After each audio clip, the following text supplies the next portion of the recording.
And now, after years of planning, sweating, and going broke, here is the Boots and Whiskey Podcast with Jim Belisle. You can email the show at bootsandwhiskeypodcast@gmail.com. That's bootsandwhiskeypodcast@gmail.com. Here's to swimming with bow-legged women. All social media can be found at Boots and Whiskey Podcast. The show is great, even if you're sober. Well, my advice to you, start drinking heavily. Jim loves his music and his whiskey. A real woman could stop you from drinking. It has to be a real big woman. This is the Boots and Whiskey Podcast with Jim Belisle. Great music, great booze, and fun, even for you non-drinkers. Y'all want to drink whiskey? I'd like a Coca-Cola in a clean glass.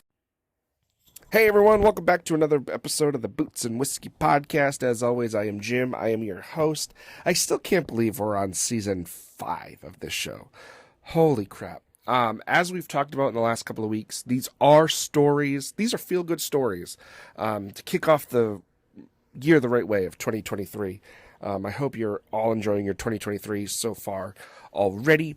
Today we are joined by Goldpine. Goldpine is consistent of Ben and Cassie Wilson. They are husband and wife. They are traveling the country in their van.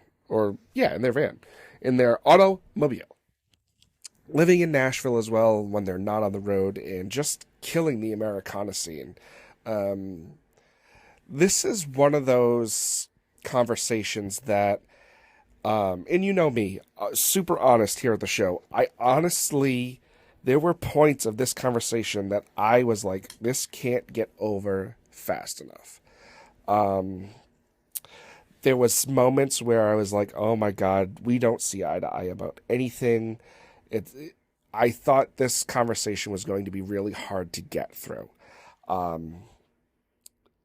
But then we started talking about life things, and the whole conversation turned around, for me, really fast. Again, super honest, I'm probably giving you way too much information here, but I feel it's important to give you the behind the scenes stuff. I really do. Nothing but honesty here. You know, and I'm sure maybe they felt the same way, where it was like, oh God, this guy's a douche. And I probably am. But, and I'm going to say this, and I mean this in all sincerity, this is why I love this genre. Okay? Because this genre brings us together, unlike any other genre that's out there, I think. You know, like I said, Goldpine is a very Americana based group, band, if you will. You know, so they're a little different than country music. I think the premise is the same. The sound is the same. I think there's a slight difference in Americana and country, and I'll let you debate on what that is. And I think we even talk about it a little bit here in this conversation. But like I was saying, this is why I love this genre, because I thought what was going to be a really tough conversation to have while we were having the conversation turned into a conversation that made me realize how similar we all are. We really are. We're all the freaking same, you know, white, black, gay, straight, from the north, from the south, from the east, from the west. It doesn't matter. We're all human beings, and that's why I was so honored to put this conversation in the month of January, because I thought it was one of those conversations that needed to be here. Honestly, Goldpine was slated to be in the end of 2022, you know, kind of recap in the, you know, and how we were doing the releases every couple of days there for a while and all that. They were slated to be in there. And then when we first had the conversation, once we had the conversation, I was like, shit, they need to be in January. And I'm so glad they're here. So without further ado, I want to give you, I'm going to be bold and probably say that this is going to be one of those conversations I remember for the rest of my life. I wouldn't be surprised that if at the end of 2023, at the end of this year, when we're recapping things, this is still one of my favorite conversations I've ever had in my entire life. So to them, thank you so much. I hope you guys enjoy their story because it's a great one. It's very fascinating. It's very cool. So without further ado, our conversation with Goldpine. We want to give a big shout out to our friends over at Off the Rails here in Worcester, Massachusetts at 90 Commercial Street, Worcester. They have the best food, the best music around. You will not go wrong. Go to their website, offtherailsworcester.com. You can see their lineup of shows. You can see their menu. You can see the local talent they have. Absolute fantastic people. We love being a part of the Off the Rails family, and we love having them being part of our family. Thank you so much to Off the Rails. Enjoy the rest of the episode. Hello. Hey, how's it going? Hey. Good. How are you guys? We're doing good. Excellent. Thanks for being on the show. Sorry that it's taken so long, but man, That's okay. it's been a ride, that's for sure. No worries. So like I told you through text, this is all about you. I want you to tell your story. Let us know who you are, what you're doing, where you've, kind of come from, how this has all started, and we'll go along the way. Okay, yeah. So the name of our duo is Goldpine, and it's me and my husband, Ben, who is here. Hey. Hey, Ben. And we're full-time musicians. We have been for 10 years, and we tour around the U.S. and Africa. And we tour in our converted van that Ben made into a tiny home, and it is amazing. And we park at your local Love's, Walmart's, and Cracker Barrels. That's where we sleep, and it's a fun life. And I'm so glad that we get to do what we do for a living, and we do it together. We've been married 13 years, and we have a brand new album out and an actual record too this time, and it's called One, and we're really excited about that. So all right, hold on, I'm gonna stop you because that's interesting as all hell. So you guys, do you live out of your van full time? Not full time, so okay. Only when we're on the road. So we just got home from the road yesterday, so we were out for 47 days. Damn. Yeah, we put some miles on there. Yeah. So in those 47 days, what did you do? Where did you go? So our first show, let's see, we played the Opelika Songwriter Festival, and we got to open for Ricky Lee Jones and the Indigo Girls, which was awesome. And it was like a 3-day festival, and we played that. And then from there we went, where did we go? Boy. We went through Georgia, all through the Carolinas up to the East Coast. Furthest we went out was New York City, then came back to the Midwest and did Detroit and Chicago, and then ended in Iowa for Thanksgiving with my family. Yeah, we've been everywhere. Wow, that's incredible. Yeah. So at this point, have you been pretty much everywhere in the U.S.? No. Okay. The furthest west we've gone is Arizona, and then Montana and Colorado. We really haven't been west of there touring yet. So we got to plan very far ahead to go that far away because stuff takes forever, Yeah. Wow. Now, how far up this way have you gone? Like in the Northeast? We've been to Boston. That's the farthest northeast we've gone. Okay. Yeah. Where in Boston did you guys play? Because that's home for us. So last time we played at Toad, Cambridge. Oh wow, I don't even think that's there anymore. Oh, we loved that place. Yeah. I think they just closed like earlier this year. COVID. That's too bad. Yeah, that was a really awesome gig, honestly. But we've been talking with the Burren at the Back Room. That we had that gig booked, and then it got COVID canceled. So we're gonna probably try to reschedule that one, or maybe at Club Passim also. Yeah, Passim's a good one. Very small, very intimate. Yeah. Yeah, and that's, really, so we call our music Americana, which is, like country soul, singer songwriter, folk all in one, but Yeah. really we're storytellers and we just love playing those intimate small listening rooms and getting to do those are some of the best shows, and we can't wait to be able to play Club Destiny. Mhm. Yeah, it's a great little place. I've been there. Oh God, I think only once. I saw a singer songwriter, what have you. Oh God, a bunch of years ago. The only gripe I had about Passim was the food options. That's the only gripe I had. Other than that, sounded great. And it was one of those kind of like shows where it's like they made you, you had to get something. Yeah. So it was, you know, I Well, had maybe I had since McDonald's on the way home that night. yeah, well, maybe since it's been a while since you've been there, when you go back, maybe they've upped their menu. Maybe I know the last time I was there, it was an all vegan menu.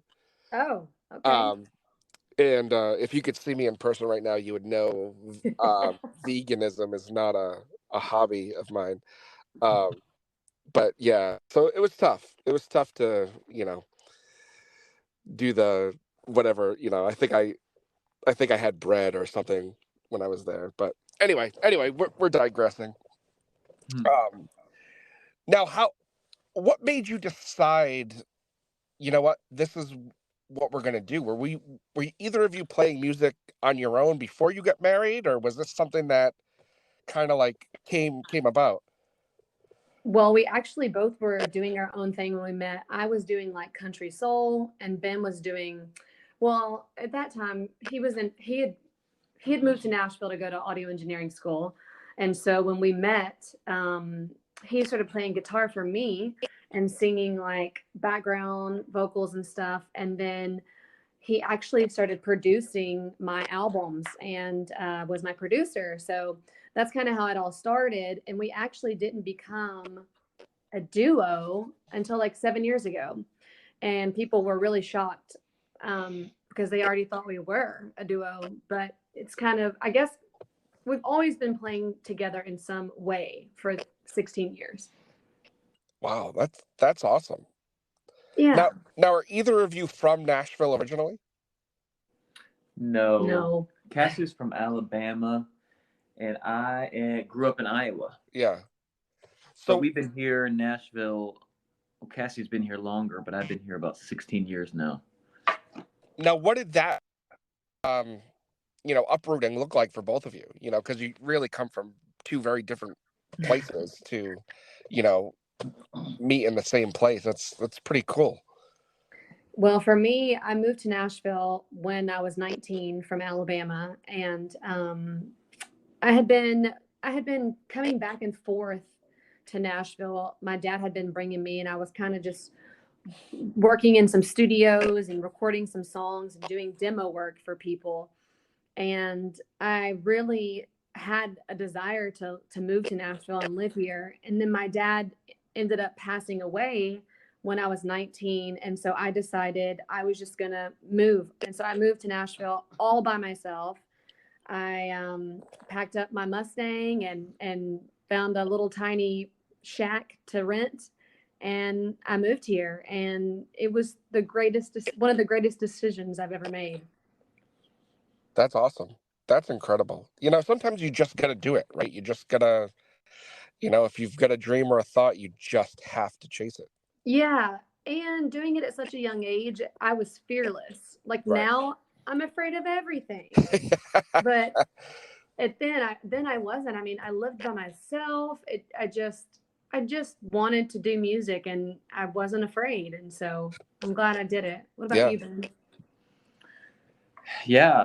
I moved to Nashville to go to audio engineering school, as she mentioned. But it was, I grew up in a totally different culture, Midwest, and moving to the South was quite an adjustment for me. Just there's a change of mindset, there's a change in the way people talk, there's a change in priorities. There's Speed. We're slow. speed, yeah. But I learned to love the Southern style of music. It really has kind of a liveliness and a soul and a push and pull to it that I just really love. And yeah, I was writing music and playing before I moved to Nashville. And then when I moved here, I was like, there's so many people that play guitar, so many good musicians and artists and songwriters that I stopped playing for years after I came here. And it was just like, what's the point? Wow. Yeah. And I soon, or, after that, I picked it back up and slowly realized that all that stuff can really just sharpen your skills. Being around so many good singers, songwriters, whatever, you can really just allow it to make you better than you were. Mm-hmm. Yeah. Yeah. I mean, I guess, I hear it all the time where, was it like an intimidation factor for you where you see all these people and you go, oh damn, I'm not that good, or that song's way better than anything I've written? Is that why you kind of make that adjustment? Yeah, 100%. Yeah. There was just, like they say, everybody, your servers are better songwriters than you. The people at the coffee shops are artists. It's just, Nashville is just a very unique place, and having never had been here before, I was very intimidated by all of that. Yeah. Yeah. They say, what do they say? It's a 10-year city where, if in 10 years you don't make it, you probably won't. Yeah. Well, I don't like that because I've been here 20. Yeah. We're gonna have to redo that saying. I mean, I would say you've made it. I mean, you're on this show, so. Hey. And you know what? We have made it, and I'm glad that you said that, because I was joking, but then truly we have. We're doing what we love for a living, and we're sustaining ourselves. Right. And we're getting to see the world and share our music and share our songs and connect with people on levels that we've always wanted to, and our music just really is it's like reading our diary. If you go to our show, we're very honest with our lyrics. We write about things that have happened to us or a family member or a friend. And I'm just glad that we can just reach people with our gifts. Yeah. Yeah. I always say, like, if you can do music for a living, like you said, and sustain yourself, right there, you've made it. Okay. Because there's so many people that, try to balance both, where they try to put everything in their music and then have a 9 to 5 or whatever. And then, something gives, something slips. Mm-hmm. That would be crazy. I couldn't imagine trying to do both, because it's so consuming, especially when we do everything ourselves for the most part. And, when you are your team, I could not imagine having a 9 to 5, because honestly, ours is way longer than a 9 to 5. Oh yeah. Yeah, absolutely. There's so much, I think people see music and musicians as, oh, well, you sit around all day and wait till you hit the stage at 8 o'clock at night, or 9 o'clock or whatever it is. And it's not even close to the reality. Yeah, especially these days when so many artists are independent, and you really have to do put on all these different hats yourself. Yeah. It's a little bit different industry than it was for the rock and roll legends, Yeah. Yeah, you pretty much have to put in your, the business aspect of it, during the day, and then actually, perform your craft at night, and that's when you make your money. Hey everyone, don't forget to check out our friends over at the AfterglowBoutique.com. That's the AfterglowBoutique.com. Or if you're local, they have a great shop at 43 Main Street in Blackstone, Massachusetts. All Boots and Whiskey podcast listeners get 20% off at checkout with the promo code BOOTS. That's BOOTS at checkout for 20% off at the AfterglowBoutique.com. Check them out. Tell them the Boots and Whiskey podcast sent you. Yeah. So in a way, you almost do I don't want to say you do it for free, but there's a lot of things that, you know, really, the time you put into it, you don't necessarily always make that money back, you know? Yeah. For Uh, sure. Yeah. It's just an investment, Yeah. that you're investing in yourself. And if Yeah. you don't, who would, if you don't, why would somebody else? Right. Exactly. Mhm. Exactly. So what made you guys decide to do the van thing? Uh, Throughout the years of us touring, we had seen some different artist friends of ours with vans that they were living in and touring in. And, they might not have all been the best living situations in there, but I thought, man, how much more efficient could we make our touring if we were basically driving our house? Yeah. Because before that, we were driving in our Jetta, small car, everything's packed, the back seat is packed with stuff, the trunk is packed, and we're finding, late at night, cheap Airbnbs and cheap hotels, and it's just the stress level of trying to figure that out every night is really high. Yeah.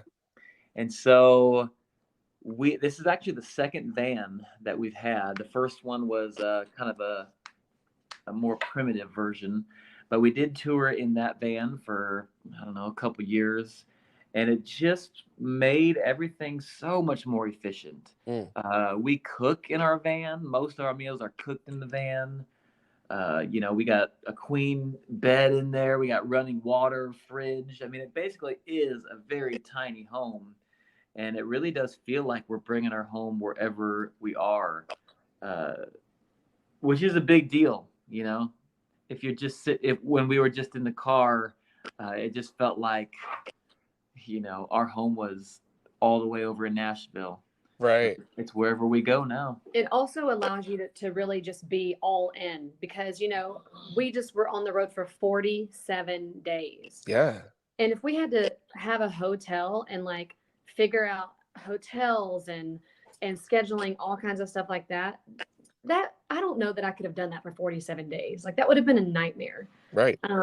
But being able to have the van, it just makes it, you can really go all in. And honestly, with your music, you need to be out there playing all the time. Like you need to be out there. And so I was a bit resistant to the van at first, but honestly, it's one of the greatest ideas been. And he built everything himself. Like he is ridiculous. Like he should have his own TV show. Like he even made custom cabinets. Like if you see this thing, I feel like people think they're like, oh, they have a van. They probably have a queen size or like a twin size mattress on the floor of like some janky van. And then people see it and they're like, holy crap, that's nicer than my home. Like he did such a good job. It is so cute. I'm gonna have to send you some video of it. Yeah. We got a video on our Instagram. Oh yeah, it's on our Instagram. Yeah. At All right. Yeah. I'll Goldpine definitely have to Music. check that out because that's cool because you see it on social media all the time when people do this and then they'll drive around and just live in their vehicle and it's like one, I think that takes a lot of discipline on your part because regardless of anything you're still traveling, right? So I think it's great. I think it's a really cool way to do it all and have it all done. Oh yeah. Yeah. And check out the video on our Instagram. It's at Goldpine Music. I think Cassie did a kind of a short video of just the interior of the van. It's pretty cool. But what she said, what I totally agree. She said that it allows us to be out on the road all the time, to go all in. And there's probably other artists listening to this podcast, and to go all in is probably the biggest deal. I can't imagine trying to, like we talked about earlier, work part or full-time job and then doing music, and how much that takes away from your artistry and your music. I understand people got to pay their bills, but at least making that transition slowly over, 3 or 4 years from working a full-time job to now working less hours and doing more music, and then the next year less hours and more music, then finally getting to music. making that progression is honestly the biggest deal, because I feel like people can get so stuck in what they're doing and in just kind of half-assing it, So, yeah, it's a big deal. Yeah, no, it really is. It definitely is. Now, when you guys are writing your songs, right? You say you put everything out there. Um, has that ever caused any sort of, you know, now I'm getting deep and personal here, but has it ever caused, any tension at home? Has it been the, Stevie and Lindsay kind of thing at any point? You talking about like because we write songs that are just like so close to the heart and Yeah. that type of thing? Yep. I mean, we write a lot of the songs together. I don't know if really it's caused any tension between us, but I will say that we have written songs in our writing songs that delve into some topics like with our marriage that is kind of they're exposing, Sure. like we're dealing with things as humans and in this and sometimes the struggle of marriage that we want to write about, and it feels like we're just peeling back layers as we continue to delve into that song. So I think along those lines, that's where we have been and will be more. Yeah. Yeah. No, that's great. Do you find it like like a therapeutic kind of thing between the two of you when you can kind of have those, that because really it's a bigger intimacy. I would argue, that a lot of people don't have because most of us I don't think have the talent to do it. Yeah. Yeah. Say that question one more time. Um, I'm more wondering if the songwriting between the two of you is a little more intimate. Does it cause a little more intimacy between the two of you because of Oh, sure. the dynamic, and does it help? I don't, does it help you as like a couple to be able to do these things together? I think it does help because, like you referenced or mentioned, a lot of the songwriting feels like the songwriting process sometimes feels like counseling sessions. You're Right. revealing so many things. You're delving deep into motives and why you do things and hurts, and it to do that to be able to do that together with Cassie might not be a regular thing that other married couples do regularly. Maybe they do it every so often, but for us, I think it's just more often delving into deep issues. So yeah, I think it really does kind of knit us together in a very unique way. Yeah. No, yeah, absolutely. And I'm sure it helps. I'm really, really sure it helps, because I think anybody that's a married couple listening to this, there's struggles, right, along the way, no matter what you do. Mhm. Um, and to be able to have that, I think it's very important to have that sort of release and conversation, and you guys get to just do it in a very unique way. I think it's awesome.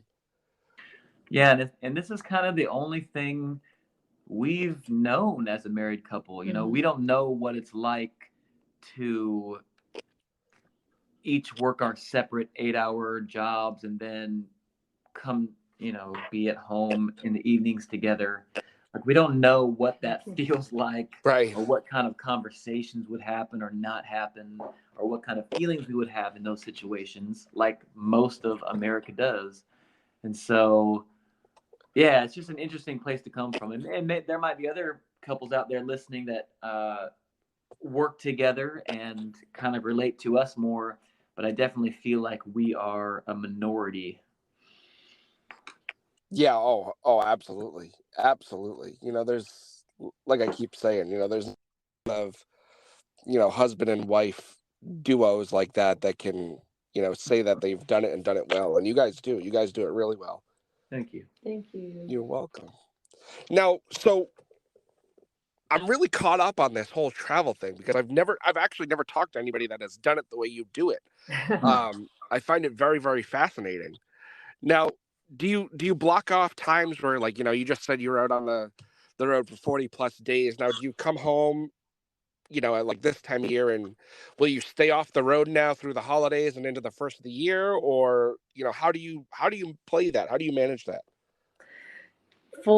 Let's see, we're here most of December. We have like one show that we're flying out for in Wisconsin, but we're here most of December and just a little bit of January.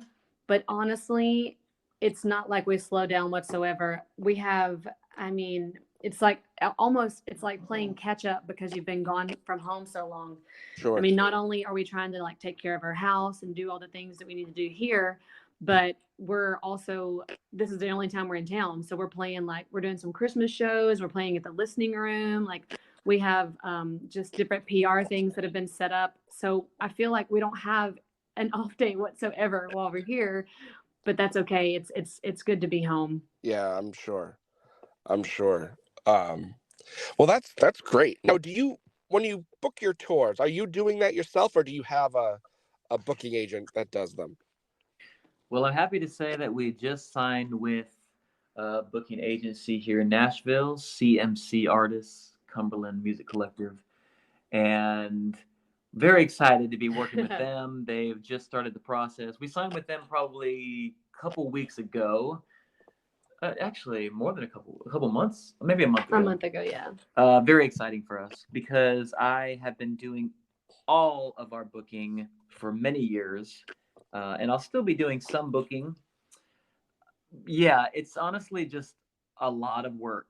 I honestly hated doing booking for years, and then it kind of got a little easier and a little easier, but it was like doing the thing that is opposite of your personality, like that kind of hate relationship, but knowing you have to do it.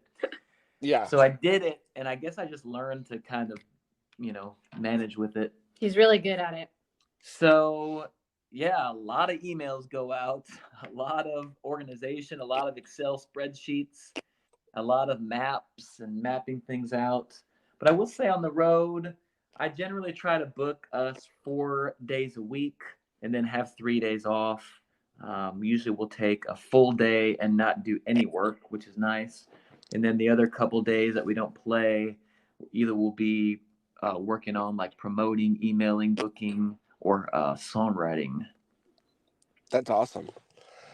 It sounds like you guys have it very well balanced and very, very well oiled at this point. I mean, you've been doing it long enough, right? That, it's nice to hear how well you have this all figured out. Well, it's awesome having a team, like as far as two of us. Right. I could not do this without Ben. Ben keeps me focused. He keeps me on a schedule, and he's just so organized. And he has really just, guided the whole thing. Yeah. Sorry, I think he might have saw a bug or something. We jumped up. And see, I'm getting distracted. Get down here. Get me focused. But being able to have two of us makes it just so much sweeter. Yeah. Does it make it easier too? I mean, it's got to make it a little easier, just, having to only deal with, one other person rather than, an army.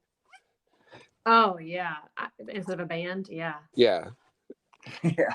I can't imagine if we were traveling with many people. Oh, God. I love the sound of a band, but dealing with all the different personalities and cutting paychecks all of them every night. Yeah.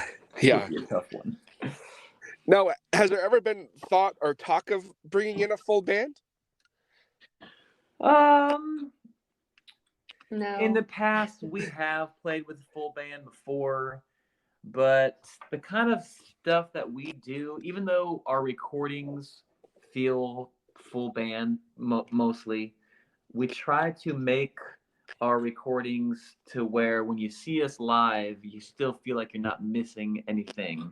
Okay. I do like a suitcase kick drum. Cassie does harmonica and tambourine. I play electric and acoustic guitar. So it's more than just an acoustic show, but a big part of our live show is what happens between songs. Right. And so we tell a lot of stories, we bring a lot of background information in, and just kind of hang out with the audience, if you will. Mm-hmm. The show, anybody can go and listen to our music on Spotify, but to see our live show is a whole different animal because you really feel like you're invested and you're really a part of something at the show and really learning things it's a real experience. So Yeah. yeah. Yeah, no, I love that. I think that's really, really awesome. Now, with the music you've been putting out or the music you've just put out, um, what is the process now for you going forward with new music? Um, do you have a bunch of stuff ready to go? Is there stuff out there that you're, planning to put out, with a purpose? I- You know, what's it look like for you guys in the next year or so? Yeah, that's a timely question because so on the road, obviously we're trying to songwrite as much as possible, trying to keep the momentum up for a new record, which we are writing for and probably have halfway written. So like when we're here in December, a main goal of ours is to record as much as we can while we're here for a new record. If you ever put a record out, you pretty much have to have everything recorded, and then you won't be able to come out with that record until like 6 months later, just Right. because of.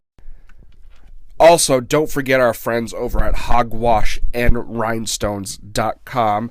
Our good friend Ray is the owner over there. She makes incredible clothing that you've seen all over the place, from Nashville to Boston to everywhere in between. Some really big names have worn her stuff. That's Hogwash, the letter N, rhinestones.com. Check them out. Tell them the Boots and Whiskey podcast sent you. You won't be disappointed. Check them out. Hogwashandrhinestones.com. All the preparation work you have to do, or maybe more than 6 months. And so if we are working on it ahead of time, then we won't be late in the game. I think I forgot the other parts of the question that you asked. No, I just more looking at timetable. Are you gonna, a lot of bands and artists now do singles, every 6 or 8 weeks. Is that something you're doing, or are you gonna not do that until the next album's ready to go and put everything out at once? I think our mindset right now is just that we're going to do another album. We have, as in the past, put out, just singles. And I don't know. Off the top of my head, the thing I don't like about that is that at our live show, someone can't buy that product. Yeah. Now, it's not that a lot of people have CDs or buy CDs anymore, but maybe like on vinyls and stuff like that. Uh, if we just put out singles, there's no way that those singles are going to be available as a vinyl at our show. Okay. So I don't know. I like the album idea. Yeah. No, absolutely. I'm with you. I'd prefer everything all at once myself. Like maybe a single, a couple of weeks, 8 weeks or so before the actual album comes out. But for the most part, I really would rather everything at once than you hear a song and you're like, oh, I can't wait for the next one. And I get that's part of the plan there for a lot of people. For But sure. Nowadays it seems like everybody puts out a single and then puts out an EP, and all those singles are on the EP, so you're not getting anything new anyway. Yeah. Yeah. Which is for somebody like me infuriating, because it's like I want it all. Uh-huh. And if you're gonna put out a collection, put out something new. Yeah.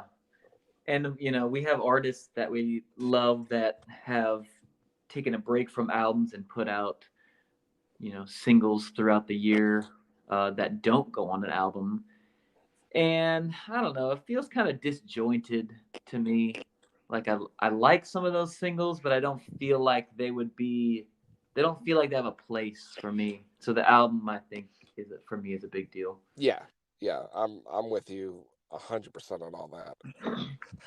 So now that you're doing all this and you've got you have your new music that has just come out, you have plans for the next album.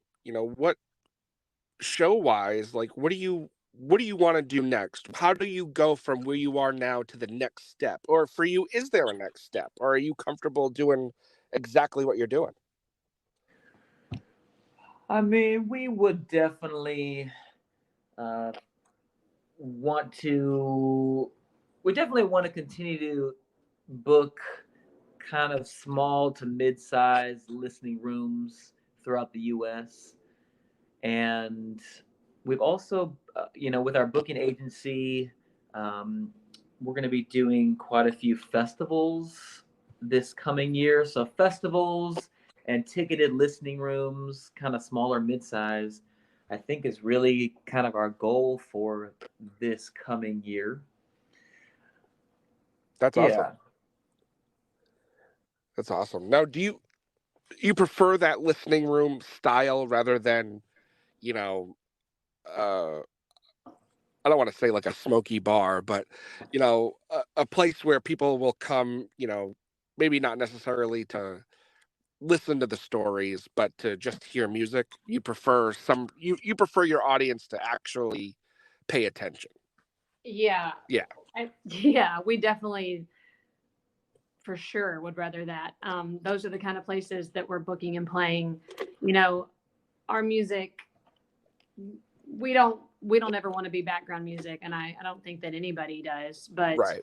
I also I have big artists that I love, and then you go to their shows and you love them, and you're standing there listening, and everybody around you is talking Oh yeah. and drinking and yelling, and I'm like, we paid like so much money to come here, like you're not even listening. Yeah. And so there's such a beauty in the listening room places that we play, that you can hear a pin drop, and they're on a journey with you. Like people are laughing, people are crying, people are connecting with you. And after the show, they're coming up and they're like saying lyrics back to you or saying how that song touched them. I mean, we have off this new album, we have a song that Ben wrote about one of our neighbors who served in the Vietnam War.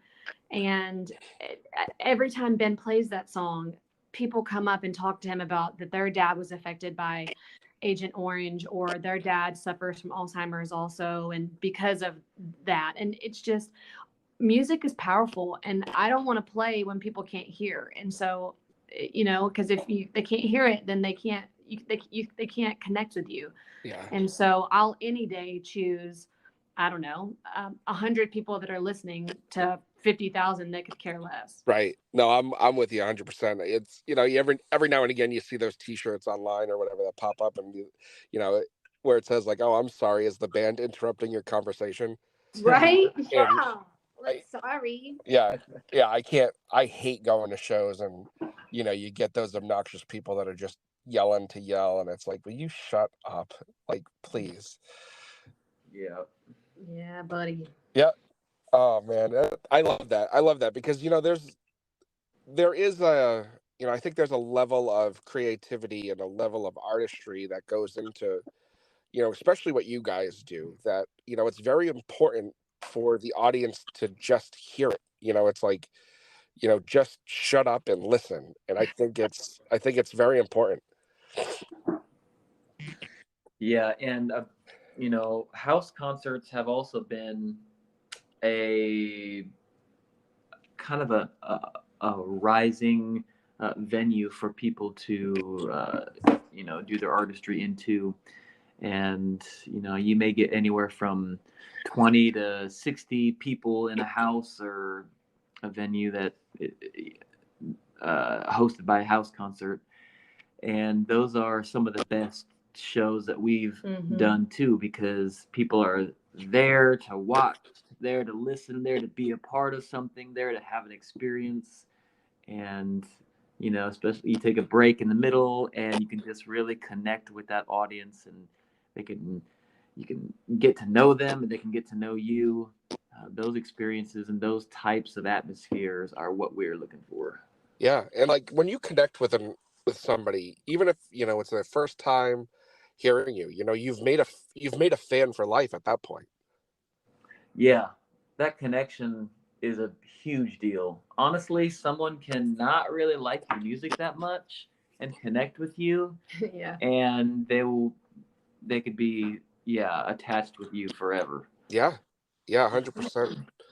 Yeah, I can't tell you how many artists I've seen in my lifetime where it was, I can't you were or who you are, heard one out of the, you know, 12 songs you played, only really liked one, and then, learn, I don't want to say learn to like the the other ones, but Hmm. once you get that one, you go back and you listen to the other ones and you're like, damn, this one's even better than the one I really liked. Sure, yeah. Now, so what do you guys, while you're on the road and doing your thing, do you do anything fun like on your off days? I mean, you're going all over the place, to see incredible things. No, we don't let ourselves get out of the van, and we just no. So we get to see a lot of the, new places that we've never seen before. So on our off day, my favorite thing to do is I hit up all the thrift shops, and that's where I get all my clothes. So I purposely only bring a limited amount of clothes on tour so I can buy new clothes in all the different cities. And then we have an unlimited Regal movie pass. And that's what we love to do. We love to go see movies. And so on our off days, sometimes we'll even see 2 movies in one day. And that's what we do for fun. We just love seeing new movies and just disconnecting and not thinking about work, which is really hard. It's Yeah. hard to not think about it. Like every time your phone rings, it's like, ding, is that an email? Do we get a new booking? And so, but we do actually have fun sometimes. Just kidding. That's awesome. But even for what you guys are doing, seeing other art is just as important for your own, Yeah. because you could see a movie or watch something on, on TV or, one of the streaming platforms and hear a line or see a moment and be like, oh, this would be a hell of a song. Yeah, that does happen. Now, how for your music, is it all autobiographical? Not all of it. In fact, I'm trying to think. Like some of this new stuff that we're writing is kind of stories. Stories that I hate to say made up. Stories that don't involve us. Okay. So yeah, we do have some non-autobiographical stuff. But honestly, there is a big portion of what we have written that is about us, and about our family members. We've written a lot about family. Yeah. Now, do you have a preference? You said you're working on things that haven't happened to you, or or that are made up more or less. Now, is that more of a challenge for you? And do you like it better because it's a challenge or not a challenge, or where do you stand on your preference? I would say for me, it's kind of challenging. I I do most of my writing as therapy. So like when I go through something, it's really how I kind of get through it. So like, we have a song called "Oh Lord, I Need Some Mercy," and it's about my brother who was a past addict for 16 years. And then we have a song called "My Favorite Parts of You," which is about my mom, and my mom passed away last year. And there's just, it's for me, that is how I get through things, is writing about it and putting it down on paper and then putting it out in the world. So sometimes I think it can be harder to write about stuff that I haven't personally experienced, but it's fun too. It's like a challenge and it's kind of fun. I think it also could be fun because it doesn't, sometimes when you're writing something that's so near to you, you want to make sure everything is exactly perfect and factual, and you want to represent the situation exactly like it happened. But I think it can be more freeing kind of writing about this new stuff that we can kind of just make it up. Yeah. Now, but is it No hard? pressure. Right, right. Is it hard though, like when you write a song that's so personal and then have to play it every night or whatever? Does it keep opening the wound, or has enough time passed for those things that you just, you know, you don't? I don't want to say you don't have that emotional connection to it, No, maybe I'm like glad you that you did. asked that. That's a really good question. So, we recently were in Colorado and we went to a thing called Song School. And we were there for a week and we met, what was his name? Was it wrong? Yeah, Ron Browning. And he is a vocal coach for Alison Krauss, Winona Judd. I mean, everybody. He is the man, and he is the sweetest, kindest person ever. And we went to one of his classes on performance, and I was telling him, I had never told anybody this, but I told him in the class, I felt guilty when I would sing the song about my mom. And if I didn't have like an emotional experience, or if I didn't feel sad, I felt guilty inside, but I never told anybody that. And so it was kind of like haunting a little bit. And I was like, oh, you should be feeling bad. Like your mom passed away. Like, how can you not feel bad while you're singing this? But what he taught me, and it was so freeing. It was the most important thing I learned that week at song school, is that when you're on stage and you're singing a song that's so personal to you, it's your job to deliver the song and to let the audience experience whatever emotion that they want to experience. And I don't have to feel guilty about that because I've already gone through my emotions. I've already expressed it and felt it when I was writing it. That's the time for me to be emotional. Right. And honestly, just having that mindset was so freeing, because now I can sing that song every night and just let the audience, because the audience doesn't want to see me cry in the middle of a song, or maybe sometimes it's okay, but do you know what I'm saying? They don't like it could maybe make them uncomfortable, but if I'm just delivering the song and letting them experience it themselves, there's such power in that, and that's where the power is. And so that's how I do it. Of course, we can't forget our friends at the Dirt Road Scholar Supply Company out of Canada. That's drsupplyco.com. They have great stuff. All of the hats I pretty much wear, all the camo hats you see me wear either on TikTok or in pictures or whatnot, all come from the Dirt Road Scholar Supply Company. A big thank you to those guys out there. drsupplyco.com. Check them out. Canadian company. Great stuff. Check them out. Yeah, no, that's incredible. I think that's absolutely right. It's got to be, you've got to almost let it go. I don't want to say, I hope you know what I'm trying to say. Yeah. Not let it No. go, but, let exactly what he said, let whoever's listening to it have their own experience with it, because you Hmm. already had that. Yeah. Yeah. Yeah. Yeah. Because I could see, you know, like me being me, I could see myself writing something super personal and then beating myself up over it every night, and Yeah. it's crazy how you have to let it go. And it's something, the thing that's so beautiful about that. So the song, My Favorite Parts of You, about my mom, you know, it is so special to me. And like being able to have that song and to go through and know our relationship that I've had with her, and to be able to share that with people and let them have their own experience with it. It's been it's been so amazing, because literally every night someone will come up to me and be like, that song meant so much to me. I lost my mom this year, or I lost my mom 30 years ago, and that's exactly how I feel. Or sometimes people will come up to me and say, I never had that relationship with my mom and we don't get along, and this makes me want to reach out to her. And so if I wasn't so vulnerable, and if I was up there having my own thing, then it would take away from them being able to have theirs. And so that I'm just so glad. Thank you, Ron, for Yeah. that, for learning that.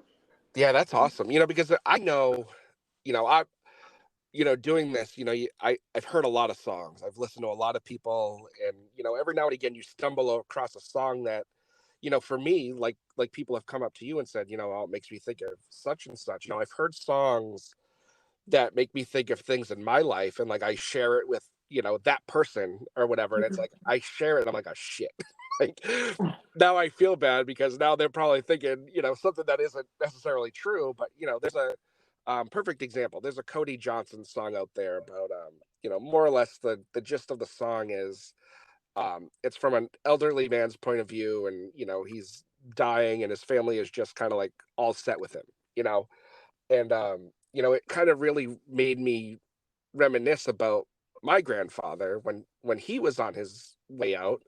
And it's like, not so much that you're ready for the person to go, but when you're the caretaker for somebody Mhm. like that, it's exhausting. Yeah. And I shared it with my dad, and he's never really kind of like acknowledged the fact that I sent it to him, because it's very, very powerful, and it's very, reminiscent, and it's pretty crazy. And I know when my father listens to this, because he listens to all these episodes, he's gonna text me and be like, "Well, what the fuck? What are you talking about?" But it's true. I love being able to share music with others, and I love that you're able to do that with yours. Yeah.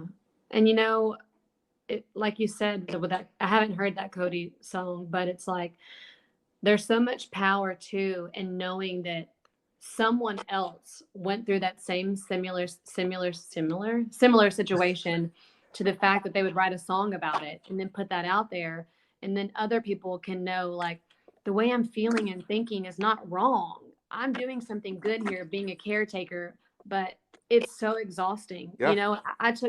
I helped take care of my mom, and not on any level that most people have to, but it is exhausting because you put them above you at all cost. And the feelings and the thoughts that people have are not wrong, and you shouldn't feel guilty about it. For anybody that's listening, you're doing good, but you're also entitled to having feelings and emotions of what you're going through. So I'm gonna have to look that song up.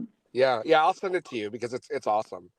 Mhm. Because you're right. You see things and you go through things, and um, I'm not gonna lie to you. This is probably the most personal I've ever gotten in a in a podcast episode ever. That's what Um, happens with us. See, that's what so we do to people. so thanks, guys. But I watched my father, my mom. They both struggled hard taking care of my grandfather. And y- it was, I hate to say it this way, but it was a relief, I'm sure, for my Mhm. parents once he went, because it was like, and but also like, okay, well, what do we do now, because we've been Oh, taking care of yeah. this person for so long. Mhm. And kind of like, this year my mother-in-law, battled breast cancer, and came out, you know thank God, came out the other side, and cancer free now. But Awesome. she lives with my wife and I and our kids, and you know, my wife is one of three kids, and because she's with us, my wife had to do all kinds of things that, I'm sure she never in a million years would have thought she would have ever had to do at, 36, and it's incredible. It's incredible what we go through as humans for the people we love, and Yeah.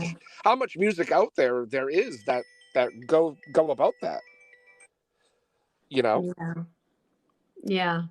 And it's hard times, but it's also just times that you treasure, like yeah, all the hard times that you go through, but you do it all over again because it's your family and you love them. yeah, Hmm. yeah, absolutely. Wow. Well, this has gotten real deep, and I'm gonna call my therapist and tell her I'm canceling this week. Yeah, because you can just send us that check. Right. Okay. So, I could really talk about this all day, but I like to try to keep this within a time frame so that, people don't start to wander. Um, but I can't thank you enough for this whole conversation. It's really been, probably out of the 100+ episodes we've done, this has been the most, um, and nothing against anybody else, but the most meaningful to me. I really, really appreciate it. Well, Well, thank you. thank you for having us, and I'm so glad we could could be on here, and I'm glad that it got deep. Yeah, I am too, and- because it doesn't ever really, a lot of it's like, BS and back and forth and, Mhm. a good time. And this was a great time. Um, but I appreciate you allowing me to, also share my story. I don't get to very often. So thank you. I'm glad that you felt comfortable enough to do it. And so Yeah. now, not only did we hear it, but all your listeners. Yeah, I guess that, all my, my bad boy persona that it's And not very good to now begin with. It's out the they have window. a whole new outlook on you, and then they're going to be so much more connected with you. I might as well, maybe I'll write a song.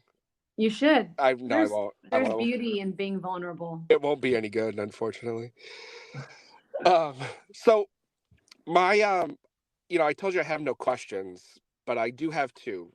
Because we are the Boots and Whiskey podcast, do you have a boot brand of choice, and do you have a whiskey of choice? My boot brand of choice is Doc Martens. Nice. Does that count? Yeah, hell yeah. Yeah. I love them. I wear them all the time. The soft leather, they're super comfortable. I'm showing my age, but they're so comfortable. I just ordered another white pair on the Black Friday, so they should be here soon. And I don't drink whiskey. I like wine. Okay, that's all right too. Wine's not bad. Pinot Noir. Nice. Ben, boots. Well, I have to concur with Cassie's boots decision. And I actually don't drink whiskey either. What? You I guys. know.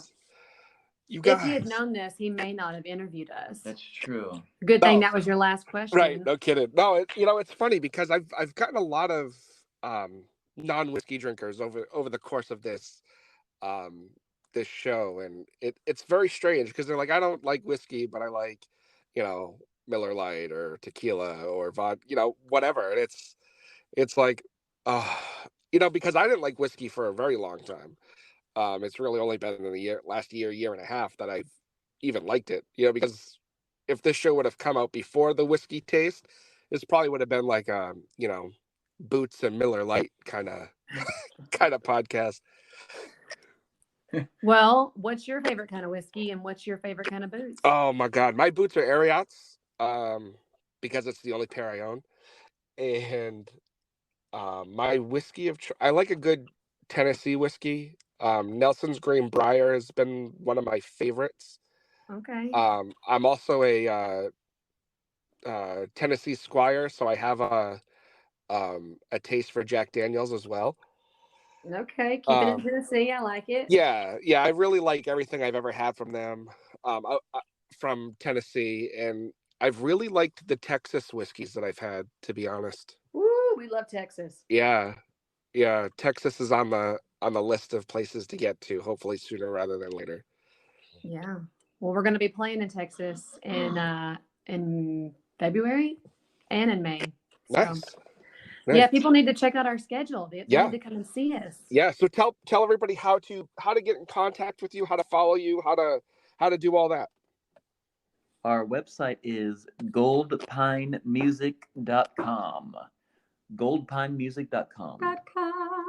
And all social media, including YouTube, the handle is at Goldpine Music. Awesome. Yeah. So go check it out. Come see us. Go get our album. All the things. That's awesome. Well, thanks guys so much. Everybody go check out all their stuff. You won't be disappointed, like, at all. Trust me. And hopefully we'll be able to talk soon, and we'll see you hopefully when you come up here